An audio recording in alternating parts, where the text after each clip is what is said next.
Figures. All right, everybody. I think, we're going to talk about Pompeii first. Yes. The song or the movie? Because I Um, like the song. the shitty disaster movie we saw. Because I really like the song, and I'd rather talk about the song than I don't know the song. It's the same song. It's the trailer music for the dog movie, Sherman and Peabody. Whatever. It's a shitty movie anyway. Do you want me to explain Pompeii for you then? Yeah, go ahead and run down Okay. Pompeii. Okay, so when he was a kid, Jon Snow was a member of the Celts, and then Jack Bauer from 24 showed up and he killed all of them. And Jon Snow got made into a slave. And eventually he gets taken to Pompeii, where he teams up with Mr. Echo so that he can escape being a slave and go fuck Princess Weird Face. And a volcano explodes and everybody dies because it's Pompeii. Spoilers! Spoilers, everyone dies. It's Pompeii. Yeah, if you like disaster movies, this movie's right up your ass. Other than that, I have... If you like disaster movies, if that's like your go-to, I feel bad for you. honestly, I'll sit through disaster movies. I watch fucking 2012. Mainly because I like watching shit blow up and explode and disaster and shit like that. Like, what's that? Here, Tomorrow...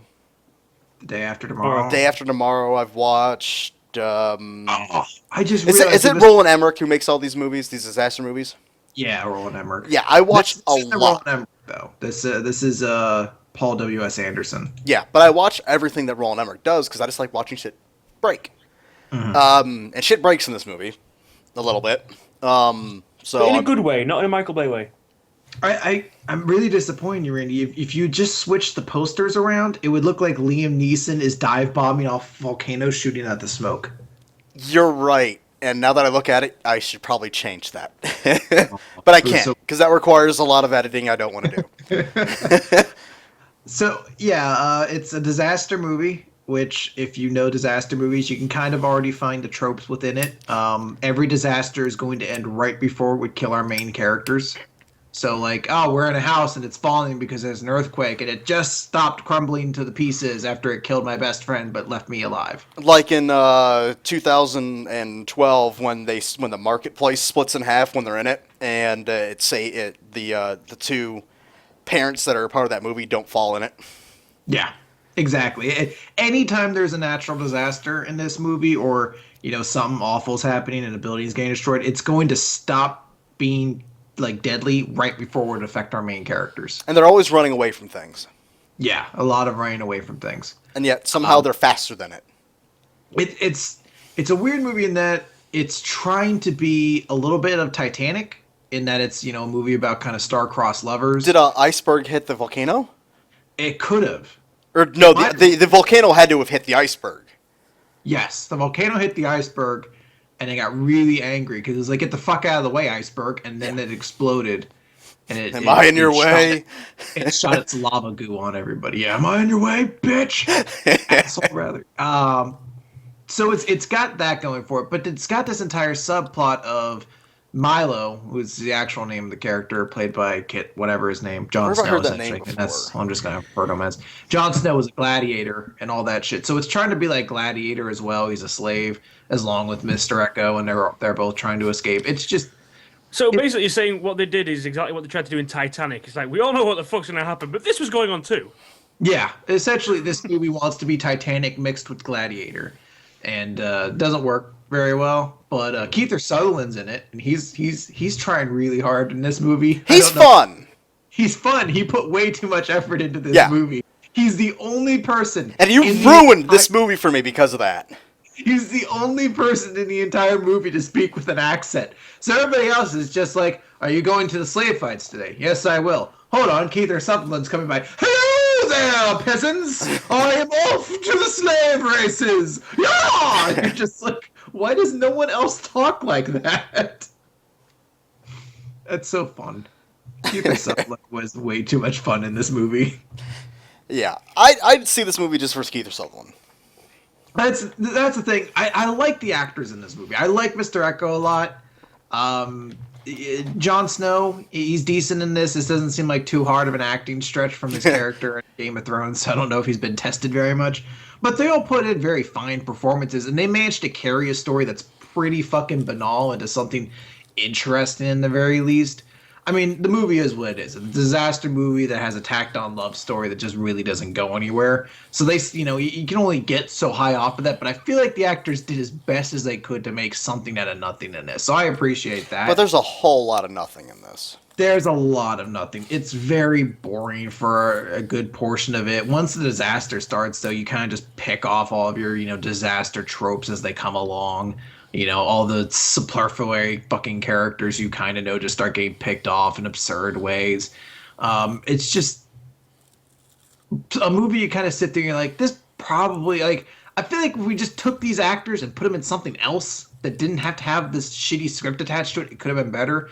But, I mean, this is the same guy who directed all of the Resident Evil movies, so you gotta tell the kind of movie you're gonna be getting with this. It's gonna be a lot of kind of special effects without a whole lot else to it. God, those Resident Evil movies sucked. Hang on.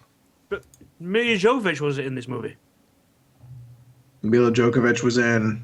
Wasn't in these movies. She wasn't in this movie. I thought that's all he did. He made movies for her. Yeah. No, sadly, this one, I guess, maybe he threw her in a background shot somewhere. Was she busy? She might have. Yeah, I think they're trying to get Ultraviolet 2 filmed. Oh, that's what the crowd are baying. Whoa! They're making Ultraviolet 2? No, I'm joking. Oh, thank God. Because I'd try if they were doing an Ultraviolet 2. Because I'd have to see it. Yeah. Wait, which other terrible film has he put her in, other than, Resi? There's another one. I'm sure there is. Evil Goes Global.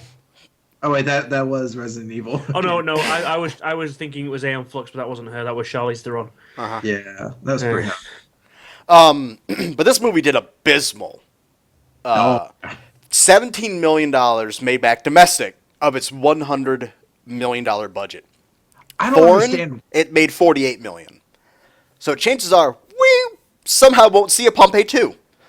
It wasn't advertised at all. Can you imagine a Pompeii 2? The aftermath. Pompeii 2. The volcano explodes again. It's just a story about roaches. Like, you gotta get out of here. I didn't get. It's an animated adventure. It literally is nowhere around here. I just could not find it for love of the money. It was a lot like what 47 Ronin was here. It had like one showing. Yeah. Like 2 o'clock, and then they'd have like 2 3D showings. It was actually really covered here in my area. They were saying something about Ohio. They have many showings of it here across the three theaters I could have gone to. Yeah, they all had it in 2D and 3D. But I went to the cheap theater and only paid $4 for it. Because fuck this movie.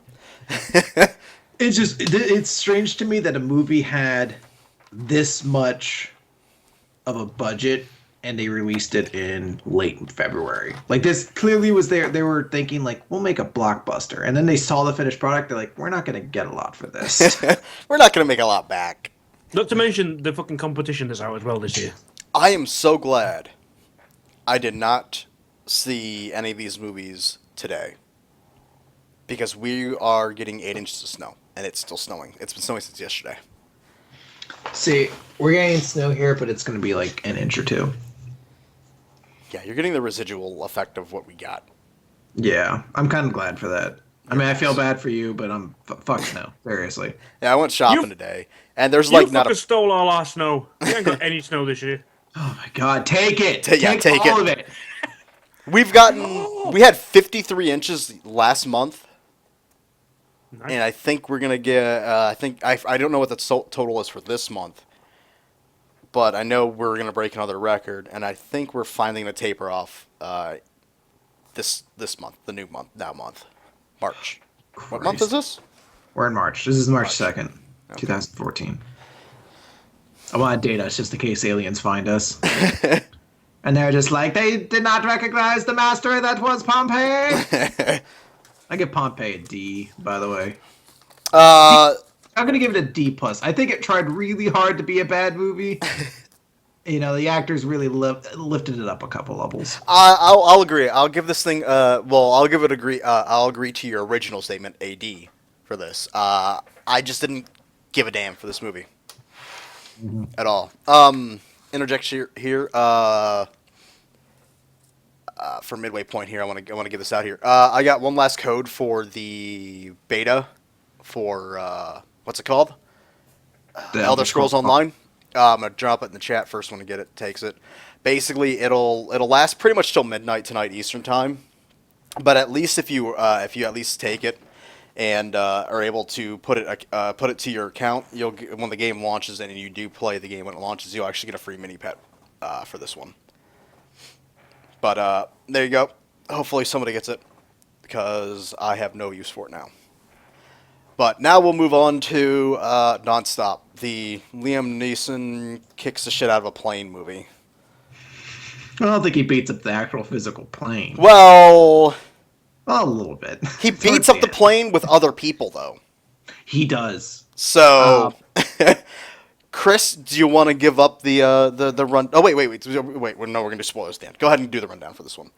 Nonstop is a new Liam Neeson movie, continuing the trend of Liam Neeson being in action movies way past the age where it's appropriate for you to be in action movies. I don't think so. I think he makes a perfect fucking older action star. But good lord, he is 61 years old. I don't give it. He doesn't look 61. No, he doesn't. He doesn't act.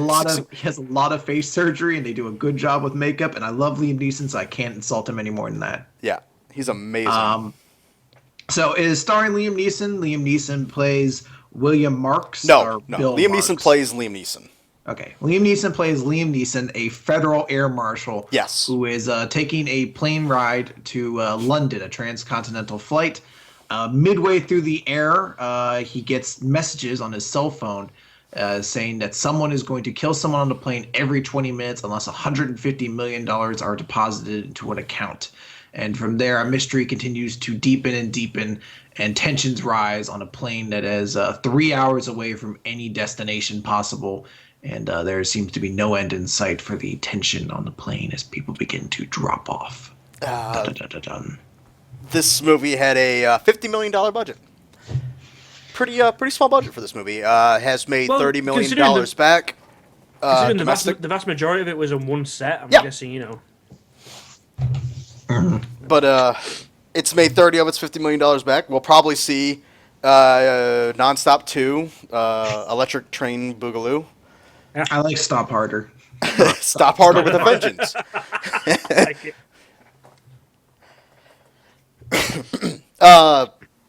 Honestly, this movie was very meh. I liked it, but I liked it mostly because I fucking love the shit out of Liam Neeson, and that dude can honestly do just about nothing. I saw fucking Nut Job primarily because Liam Neeson was in it. All right, I love the shit out of this guy. I think Liam Neeson's great in this movie, but if there's anything I'd say to anybody who has not seen this yet, for the love of God, do not watch the trailer. Yeah. Do not watch the trailer. This gives away so much. It's a really bad trend in Hollywood right now where they give away way too much in the trailer. Seeing the trailer, you're going to know about 4 or 5 scenes that's really going to dictate the entire course of the movie for you. So don't see those at all. They also do that trick in the trailer as well as not only telling you bits, but they also use major scenes. Oh, yeah. Splice them with other bits from other parts of the movie, or bits that aren't even in the movie, and completely changing it. There is one scene in the trailer where it's basically there are without this is completely without spoilers. It's in the trailer. There are fighters pulling alongside the airliner, and they're like, "We have you in our sights. Do you understand me?" And it cuts to Liam Neeson on the phone going, "There's a bomb on this plane. Do you understand me?" It's like those two scenes are in the film, but they're not connected to each other. Completely unrelated. Yeah, it's really one of those bad cases of them trying to market the movie a little too hard, which is weird because you have Liam Neeson in it, and Liam Neeson is like fucking printing money at this point. Yeah, all the trailer had to do is all they do is flash picture of Liam Neeson and then a plane and then a gun, and that was it. And everybody like, I'm watching that. I'd probably go see it, yeah. With the word terrorist. You have to enjoy Liam Neeson's style of action to enjoy this movie. It's very much like Taken, where Liam Neeson is a badass in this movie. If any kind of confrontation comes up to him, Liam Neeson kicks the shit out of it. And some pretty decent little action hand-to-hand scenes that kind of have a unique perspective in the fact that they all take place in very cramped areas. It's all on an airplane, so a lot of hand-to-hand throwing around, people getting bashed against walls, some good scenes like that. A lot of hand jobs. Yeah, a lot of hand jobs, and there's some amusing little small moments to it as well. Some funny bits that come in, particularly the guy with the rock sweatshirt, who like they go to check his phone. It's just pictures of this chick. Oh yeah, He's just been taking like up shirt or down shirt pictures of this chick. Julianne Moore plays God, what the fuck's her name? Jen Summers. Jen. Yeah. So, who is the person sitting next to Liam Neeson on the flight, and she becomes a primary character in the movie as what he believes to be his trusted confidant through all of this, because she's the person sitting next to him when he receives the messages. So it's the only person he can verify was not on the phone during it. but I also look at that part as it's not needed. Like, I think they could have written her out and had no change to this movie. They honestly could have written her out and instead just had Nancy, the flight attendant, be his sort of like female love interest / confidant and everything like that. It makes sense that they have a character like this, but it's completely unnecessary. The thing is, right, I think literally they do try and squeeze in that there's a potential love interest there. They don't really go into it. But honestly, I think she's purely in there as another suspect. They try so hard with this film to go, it could be him. It could be him. It could be him. I knew who it was. I knew who it was the whole time. This movie, like, I'm so like bad at suspense or thriller movies because the minute I see the villain, I know who he is. See, I'm bad with those because I just stop thinking. Like, I always get too sucked into movies like this or any like story, anything with a mystery to it. I stop trying to figure things out. I'm just like, I'm reacting to it like the characters. I'm like, oh, what's this clue? Oh, get over there, Liam Neeson. Oh, look out, Liam Neeson. So I'm never taking you to a suspense thriller movie. Oh no, we'll go. I'll just be in the front row and you'll be in the back row, and you just see arms flailing throughout the movie. Everyone's like, can we shut that woman up? I'm like, I'm a man. Get that hysterical pregnant woman out of here. Just hear from the back. Chris, it was the manservant. What? I'm like, what? I would tell him the ending of the movie just to get him to shut up. He lives, and that's the bad guy. Aww. Things work out for Liam Neeson. I'm just like, good. Good. But no, I like Julianne Moore in this just because I like Julianne Moore as an actress. I didn't care for her in this. I'm just like, yay, another contrivance in this movie. She doesn't have a lot to do, but she's just really good as an actress. She has nothing to do in this movie. I just think she's literally in there just to be another suspect. She does nothing. She's got this bleeding heart story that I don't know. Almost literally bleeding heart story. Well, yeah. I really want the window seat. Of being there. I mean, I don't know what else to say without really getting into spoilers, but this movie's gonna have a lot of spoilers, though. I think we got a lot to talk about when it comes to this movie and spoilers. So I guess just real quick, for this movie, I give it about a C+. I like this movie, but I like it primarily because Liam Neeson's in it, and there's some small bits to it that I like that they didn't go too predictable in some of the events on the plane. Particularly how they handle the one Middle Eastern character on the plane. I like that. Yeah, there was a little bit of that, but I like the character. I like the Middle Eastern guy's character.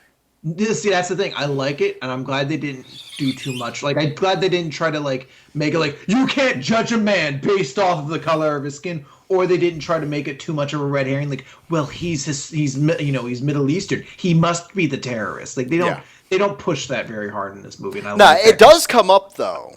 But we'll get to that. We'll get to that in the spoilers. Yeah, it's delicate and not put too forcefully. Yeah, I'm gonna give this thing a C+ too. If you like Liam Neeson's movie, this movie's right up your alley. It's not more than it shows though. There's no like deeper thing to look for. Yeah. It's just Liam Neeson being badass on an airplane. See, for me, I always judge a film on basically how long it feels. And this didn't feel like an hour and a half or however long it was, nearly 100 minutes, is it? It felt that way to me because it starts really slow. A little bit. A little bit, and there are, apart from a couple of characters that I already discussed one that are just a bit. The only thing that bothers me with this film is poor writing. There's a few characters that are just. Imagine an '80s action movie that they've tried to be somebody's done a script rewrite, being really really clever about, and tried to add subtlety and all that, like Commando with Schwarzenegger, and then tried to write in a serious undertone of other bullshit. So there's some characters that just don't seem to matter, that are there for no reason, and there's a bit of psychology that I'll go into in the spoilers that I don't really get. But I'd probably give this a B minus. Even maybe even a B. I could happily sit down and watch this again. Yeah, I think it's worth maybe a second watch, but I don't think there's much that you're gonna watch in this movie and realize new things. Oh no, I think more than anything, though, I think this is a good rental movie. Even if you don't want Oh, to yeah, see yes. this movie while it's in theaters, I think it's definitely worth a pickup on Netflix or a pickup at Redbox. Yeah, if you can see this movie for $3 to $4, do it. Mhm. I went to the good theater to see this, so I paid $9 for this one. I paid $10. Shut up. And you know what? When I saw it in the theater, I'm like, you know what? I probably could have saw this at the cheap theater and not had a problem with it. I don't think it was worth it to see that at the good theater, in my eyes. But, all right, guys, we're going to get into some spoilers. If you don't want to get spoiled for any of these fucking movies, besides Pompeii, Nobody Lives, get the fuck out now. yeah. Spoilers for Pompeii. Volcano dead. Yeah, that's... I mean, that's literally it. The volcano explodes, everybody dies. and that's not even a spoiler. Right? If you know history, you know what happens. Yeah, well, no. Here's the thing: like, nobody makes that. Like, they don't fucking Jon Snow doesn't like find a hole and dig himself into it, and he pops out fucking Princess Weird Face, and they're like, I guess we'll start somewhere new now that Pompeii is gone. Dun dun dun dun dun dun. Credits. Now they die. And then there's an after credit scene. Yeah, and Mr. Echo like rises out of the ash. He's like, I'm okay too. I'm gonna go find my white friend. And then he gets shot somehow. Yeah, and then he dies again. Blah, blah, blah, blah, blah. He becomes the spirit of the volcano, and that's how we get Pompeii too. The volcano's not the bad guy; he's just trying to find his friend. All He's right. such a lonely volcano. All right. When it comes to nonstop, did you guys? I told Chris this already, but I knew it was the first guy he talked to at the beginning of that movie. Yeah, I who knew the it was him. fuck goes up to a stranger like that and is just like, I mean, okay, you ask for a light, then you try and strike up random conversation repeatedly. Yeah, that sounded suspicious to me. I'm like, what? I understand the light for the cigarette, and then that was it. And then once he started pressing for other information, I'm like, bad guy. Yeah, you've got more than one line. You're important in this. Yeah. Also, the other dude, I should have spotted the. There's no way he's a computer programmer with arms like that. I mean, I really should have suspected it once. You know, he tells you like, "Oh yeah, I do programming and things like that." Mm-hmm. And then you can see clearly, like the cell phone has tons of written script in it, and it's not actually anyone really typing. Yeah. Oh, So- oh wait, yeah. So yeah, somebody's hacked your network. Oh, I wonder who it could have been. I wonder if it's the program. I was still sitting there like, maybe it's Julianne Moore, that whore. Kill her! Don't let her escape, Liam Neeson. But yeah, That- they do throw a lot of red herrings in here. There's about 6 or 7 different members of the the guys on the plane. Yeah, that 'cause they they're- focus on and try and mislead you onto it. Yeah, I like how he finds out which ones to investigate by using the That's security clever. cameras. Yeah. That was a good idea. I also really like the fight scene in the bathroom. Yeah, that's That was fucking awesome. What's that? He's got the guy in a headlock, and he's just raising his gun. Don't do it, William, or whatever his fucking name was. And There is something about Liam Neeson delivering those one-liners, though. Am I in your way? That's Come also on. what, yeah. Am I in your way, asshole? Good God, I want to get that as like a ringtone. I really like. It's baffling to me that Liam Neeson is not in Expendables yet. Like, what the fuck are you doing? Because like, if he is- He's getting If he's in- legitimate work of his own. If he's ever in that movie, he's gonna show up every other character in that movie. I don't care. Fucking put him in that movie. I want Liam Neeson in Expendables at this point. He's the fucking only action star of you old fuckers left somehow. You'd see him. He'd walk on set, And then he'd say, "I'm taking over this movie," and Spartan kick Arnold Schwarzenegger in the chest, or Sylvester Stallone in the chest, No, and kick him off his own movie. He'd flop out his giant fucking Avalon bottle-shaped dick and just fucking slap Arnold Schwarzenegger and Sylvester Stallone right off the set. He'd just be like, "Out of here, boys! I'm carrying the rest of this movie." Everyone knows I was the best part of Gangs of New York, so fuck off. I don't know why I'm rewriting Expendables in my mind right now. It's going really well because he kicks out everyone else, and now he's brought in Joseph Gordon-Levitt. It's like this movie's getting really awesome, guys. I may have to go to fucking fanfiction.net later and type. But there are a couple of things that took this movie out for me. Gav, you said you were Chris said you made a mention about me not liking that the bad guys are ex-military. Mm-hmm. I don't care. That doesn't bother me. Their from motives. From the guy who was ranting about Lone Survivor as being best movie of the year in the first fucking movie we've seen all year, I was expecting you to have a bit of a reaction to that one. No, I think their motives is stupid as fuck. Yeah. Because the way I look at it is they're trying to frame Liam Neeson to be the one to make it look like a TSA or an agent went rogue and tried to hijack a plane and blew it up instead. To basically show up the security measures of the U.S. government. But the U.S. government would look at that as an isolated incident and it wouldn't change a thing. Which then got us onto the point that in this film, Liam Neeson's character admits that he's mentally unstable, is an admitted alcoholic, lost his job as a New York police officer because of his wife, his daughter. His daughter dying and his wife leaving left him. He became an alcoholic. And yet he still passed. A job as a fucking air marshal. Yeah, he still passed the psych evaluation to become an air marshal. I would not hire Liam Neeson though. There's just so much in this film that it's like the writers didn't think about what would happen. Yeah, they thought about what they needed to happen for their situation. There's these guys that there's like 6 of them, and until they're revealed as being innocent, like this Middle Eastern guy and this one bald the cop. He New York turns out cop. to be a New York policeman, but he looks like your typical, huge, bald Russian bad guy from Die Hard. Yeah. And he's looking around and, looking the creepy eyes. And then they got stereotypical black guy. Yeah, it's a stereotypical black guy, the rapper who won't take off his shades. He's got his massive headphones on. It's like, I ain't doing shit. Hold on, Gav. Why are you assuming he's a rapper? No, because he's got the headphones on all the time, and he's always, he's got the head bob going on all the time. Are you racist, Gav? I see where Gav's going with this. He's like, well, he's black, so he's got to be a rapper, chef, or a basketball player. That's that or a drug dealer.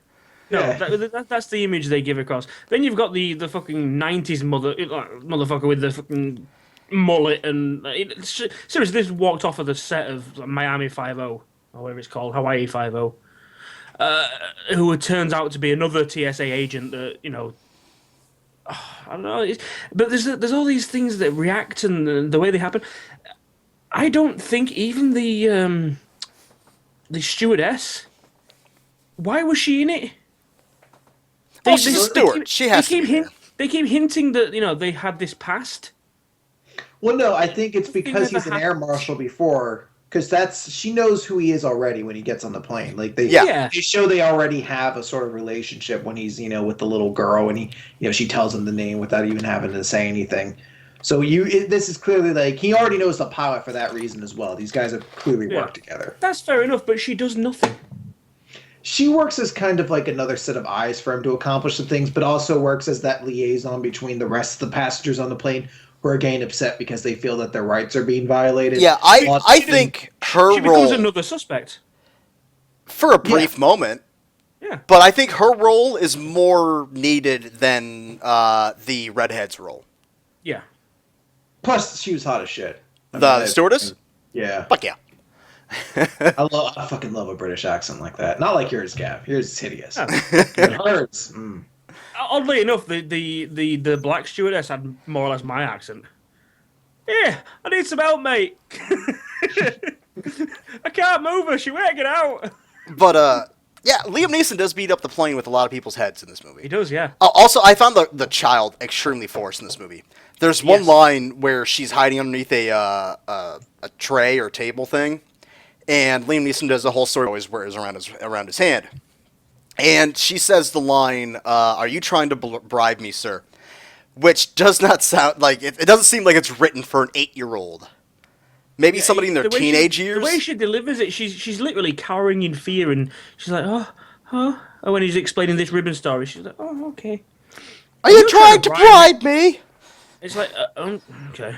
That's like I said, every single character in this just appears. It's so poorly written. Other than Liam Neeson's character and everything. This is the thing I'm talking about. Everything turns against him. He's on the phone constantly to the ground TSA crew who will listen Who to is played by Eli Thompson for Boardwalk Empire. Yep. and listen to exactly zero fucks that Liam Neeson says. Yeah, that pissed me off Everything too. he says to him, it's like, no, fuck you, no, you've got to bring this plane down. I'm not hijacking this plane. Well, No, well, that's the thing. Hijack It's is bad. those really annoying movies where you feel like if someone just said the right fucking things instead of like avoiding saying them, it would have been solved a lot quicker. Because there are a lot of times Liam Neeson's on the phone and the guy's trying to talk him down, and Liam Neeson never just outwardly says, it's all a plan to frame me. Even when he knows it's a plan to frame him, he's still like, there's a bomb on the plane, I can figure it out, I can't talk about this, no, I'm not the person who's doing this, goodbye. Here's the question: why doesn't he forward the? You're being framed! Why don't you There is one forward all the scene- text messages to him? Yeah. There is one scene where he's like, I forget, what is it, Mark?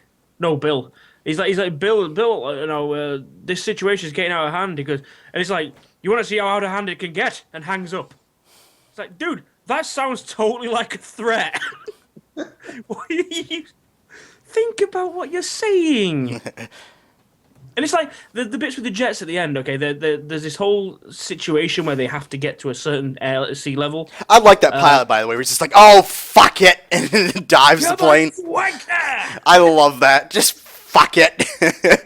They've got to get to 8,000 feet because that's where air pressure levels out, and it won't just like tear the plane apart. And they're we're flanked by 2 fighters, and they're like, we have to, we want to dive. No, can't do that. You're over civilian airspace. No, you're out over the middle of the fucking Atlantic near Iceland.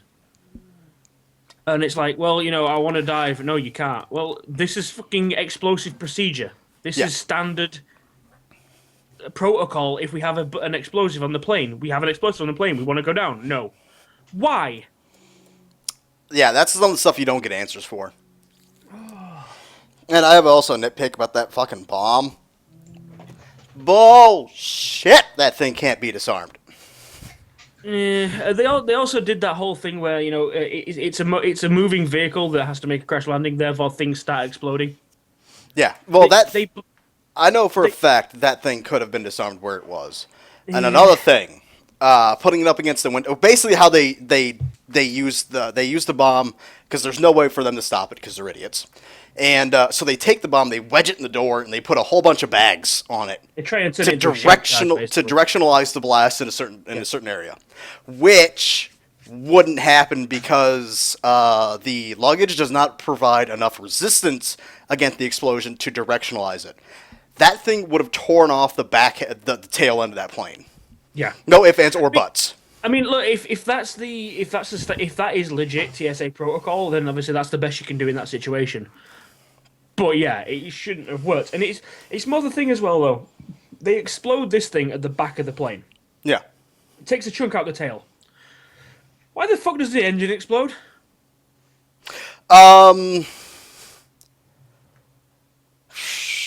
have to see the scene again, and maybe I can explain it. They're coming in for a landing, and all of a sudden they lose an engine. Well, here's the thing: with they lose the engine in flight, right? They're going. Yeah, They're descending. They're going into Yeah. the runway, and they lose one. Okay. I couldn't remember if the engine was lost on wheels down or not. No. They lower the wheels after the engine. They actually show a scene. The engine catches fire, and then the wheels start to descend. Okay, I'd have to see it again, and then maybe I can And explain it. there is damage to the front of the plane, but that's only after they've landed. They Yeah, because they lose the front. They lose the The front landing front gear. goes and they start sliding. But Yeah, which does explain why there's a crack in the hull as they slide. I don't understand how because there's a very contrived scene where the part of the plane rips open next to the little girl that's sitting. yeah. I don't understand how that would have happened. Mm. I do like how they had enough hindsight to say we're in fuel dumping, that they actually put the line in there. Yeah, because obviously an engine on fire. That makes sense. Well, no, it's usually when a plane comes in to land, they dump all the remaining fuel. Oh, just in case. Yeah. Yeah, But that's for me, the biggest problem I had with this one is literally as I've said. You know, in some films where you feel that characters, you know, they needed you needed that one extra person in there just to say something, or you know, there's just one little bit missing. With this, I think it was a case of they had too many characters for too few parts. okay. They had a lot of extras on this, which obviously that's you know it's a commercial flight, but they only focused on so many of them and gave them nothing to do. I got two things I want to bring up. I'm going to start off with the Arabic guy. I like how they used him to where like everybody was all hush hush, and they're like, is it him? Is he the terrorist who's doing this, or is he the cause of this? It And was then the New York cop, wasn't it? That's like they're Yeah, letting it's him. him. They were saying it was- they're letting him near the cockpit. It's like, oh, dude.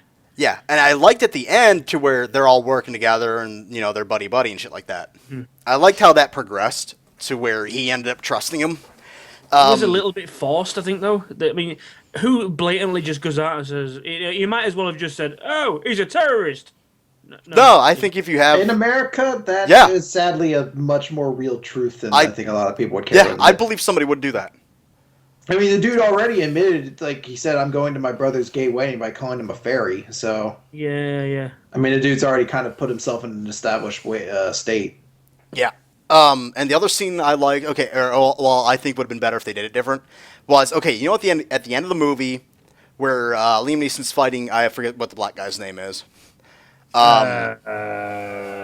Zach. No. Zach, that's him, yeah. Okay, he's fighting Zach, and he's like, one way or another, I'm getting off this plane or something like that. And the bomb goes off thing, and he gets engulfed in flames and dies. I would have rather have happened to where the explosion happens, and then he gets sucked out the back of the plane. That would have made more sense based on the damage of the plane, because literally this guy gets eaten up by a fireball Yeah. going all the way down the inside the plane. Nothing, but with the shape of that blast, that entire tail should have gone. But no, it's just a chunk gets ripped out the back, out the side. That should have been but then again, they're already explaining the pressurization thing, so maybe I don't know. I think it should have. They should have resolved that section earlier, while they were all the way up in the air. Well, I just like the idea of him saying the line, "I'm getting off this plane," because I leaned over to Jaden. I go, "He's gonna get off the plane, but he's not gonna get off in the way he wants Yeah, to." you Because I need expected to- him to get sucked out during the explosion, That not. would have been a much more chromatic justice ending, too. Yeah, I think that would have been.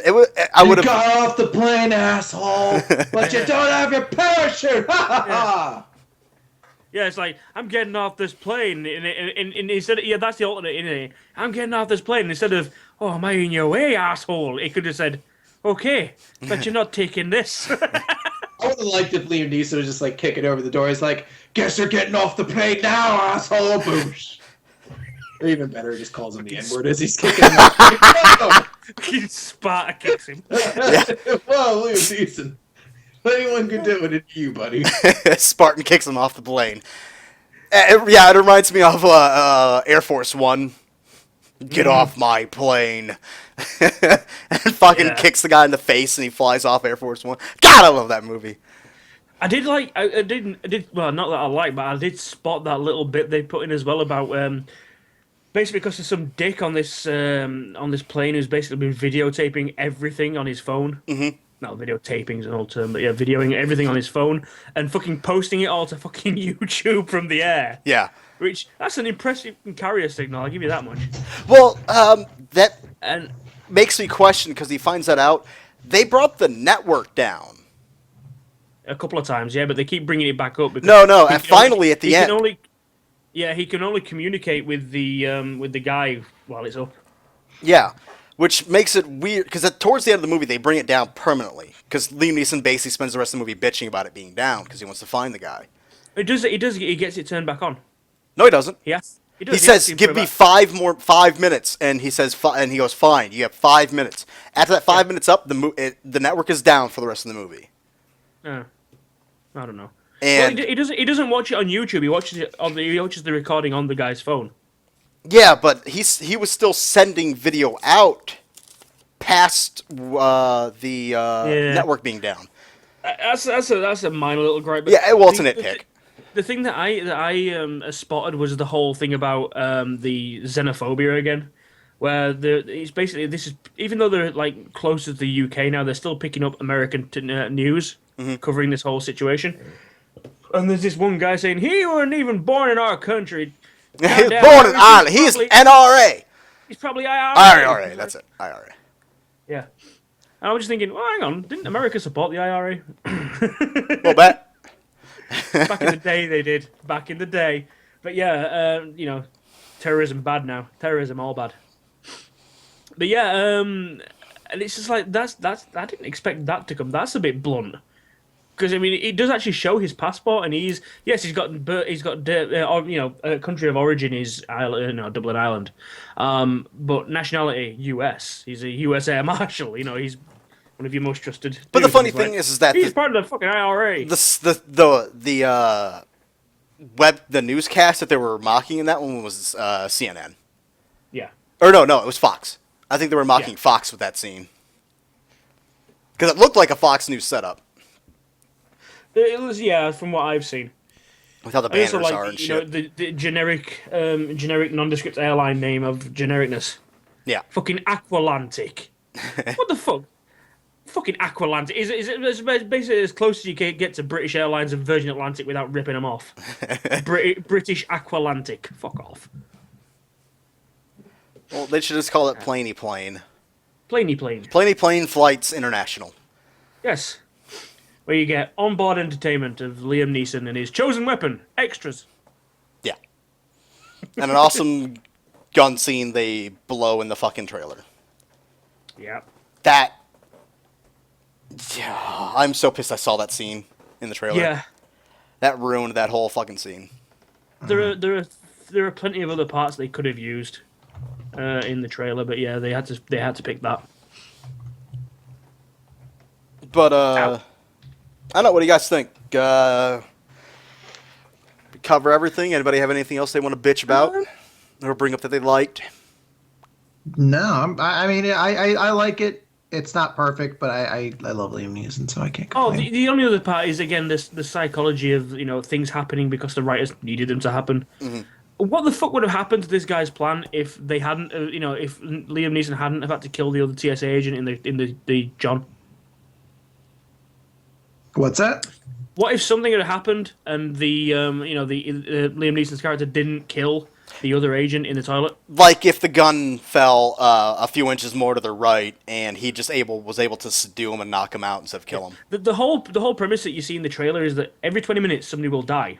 Mm. And this guy these guys organizing it are so clever that they actually make it so that Liam Neeson's character is actually the guy that kills the first. He's the cause of the first death. Mm-hmm. Which I really like the idea of. I like the idea of it, but how the fuck did they know that was going to happen?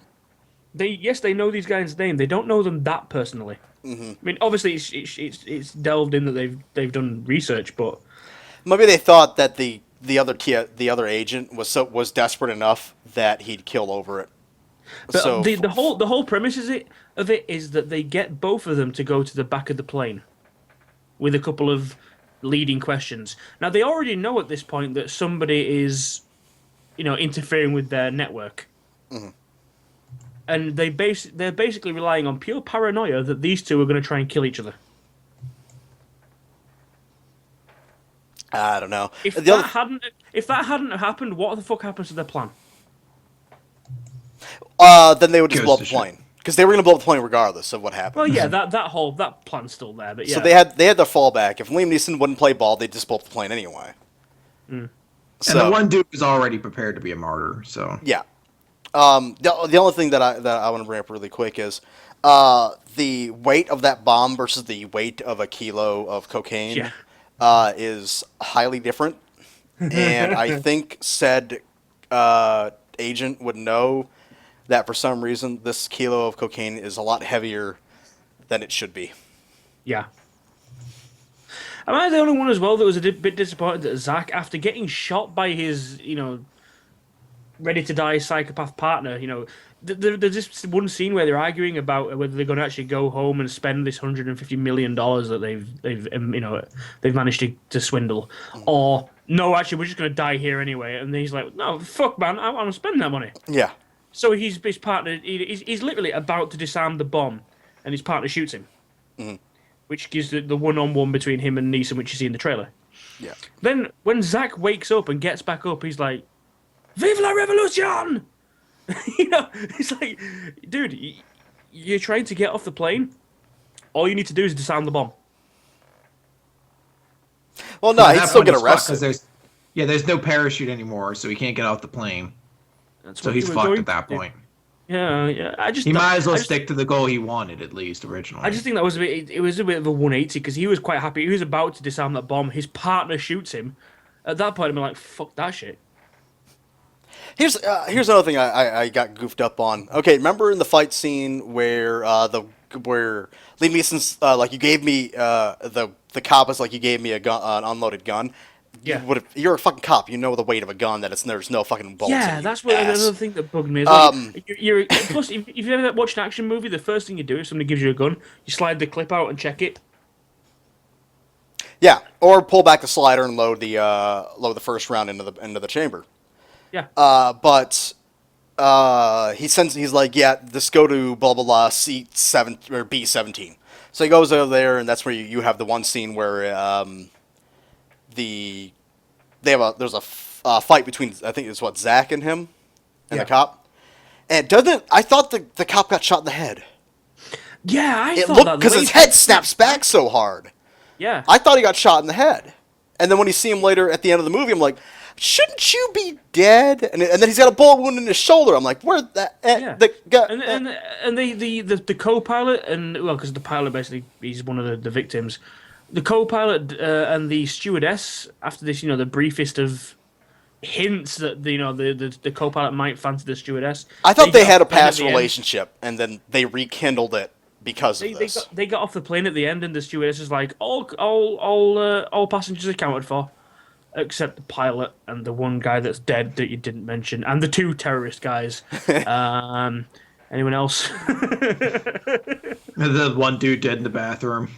Oh yeah, the TSA agent. Yeah, he's dead, but they're accounted for. We know where they are. Yeah. Yeah, they're not going to be zombies, I think. Well, you got to remove their head first. Mm-hmm. Yes, you did miss the reviews, Anna Kitty. We're about ready to wrap up. But yeah, there's a lot of stuff that you can nitpick the shit out of this movie. If you really wanted to. Really want to, but like I said, just sit back and enjoy it. If you're a fan of, as I mentioned earlier, like the 80s action movie sort of thing, and you just like the one badass with the world against him, just kicking the shit out of everything around him, and you don't mind something that tries to make you think, even though you really don't have to, then yeah, it's a good enough film. Oh, and another thing, bullshit. They cleared him of all wrongdoing before the plane even hit the ground. Yeah. There'd be such a huge investigation. There's no way they're like, I'm sorry, Liam Neeson, character everyone guy. just gets off the plane. No, it's fine. He's a good guy. Oh, okay. Yeah, sure it is. Yeah, it's fine. That's bullshit. Yeah. But yeah, I think that's about it for me. How about you guys? That's all I had to say. Pretty much it for me. I love Liam Neeson. All right, guys, and tune in next week. We're gonna be doing fucking 300 Rise of an Empire. Oh, is that what tomorrow is? Yes, it is. 300 Rise of an Empire and the Budapest Hotel, the Grand Budapest. Yep, the Grand Budapest Hotel, which actually, I've been looking at that, as I said earlier, the trailer makes it look a little bit camp, but fun. And I didn't realise how big a cast this thing has. That's one thing Chris brought up to me, I think, a long time ago. Cast when we is were talking huge. about it. But it looks way like Chris. You and I had an idea about this movie about how the style is or something like that. I'm Like not it's, a big fan of. I want to say it's Wes Anderson. Whoever the director is, I never care. I didn't like the Royal Tenenbaums. I didn't really like. well, he has a very distinct way of filming. Yeah. Like it's like always wide angle lenses and shit or something. This particular movie is shot in a different aspect ratio. Okay, that might be the part that I'm like, oh no, I don't know if I'm gonna sit through this. But yeah, I think that's what we got next week. It's gonna be an interesting review week, and then after that we have Chris, our favorite movie of the year, Oh no. Need for Speed. Hey, wait, do you guys keep getting trailer for this parkour movie with Paul Walker? Yeah. Is that on the No. list? No, Brick Mansions, no. We might I have to think add it's it. only started to rise to prominence based on the fact I think he died recently. I think we're gonna have to add that to the list, just because of parkour, the movie. Ugh. It looks abysmal. Not even sure what it is. I've never even heard of it. It's just a guy parkouring, and then a cop played by Paul Walker has to deal with this parkour guy, and that's it. I think it's more along the lines that the two of them had to team up to take out a bunch of Crime Oh, bosses. so it's straight laced cop versus man from the street Yeah, essentially. who find a common goal. with some rappers in it or something, I think. Yeah. Because we all know that's going to turn out Who? good. Which hot Latina woman is in it? I don't know. There's two of them that have a What's it fight called? Brick scene Mansions? that they It's make gonna it be- look like she's gonna be Latina. they have no. It's I going think, to be. but they have a fight scene where they're licking each other. Checking. Oh no. Aisha Issa, that's Catalina Dennis. Called Lola. Yeah, we've got almost. I was almost right. European. I knew they wouldn't be straight American. No, because you guys are infesting all of our movies. Damn straight. We're bringing some class to it, man. Mm-hmm. Uh-huh. American movies don't need class. We just need more boobs and Liam Neeson. They don't need class. They need ass. Yeah. All right, guys. I think we'll end on that. So, all right, guys. Thanks for tuning in, and we will see you next week.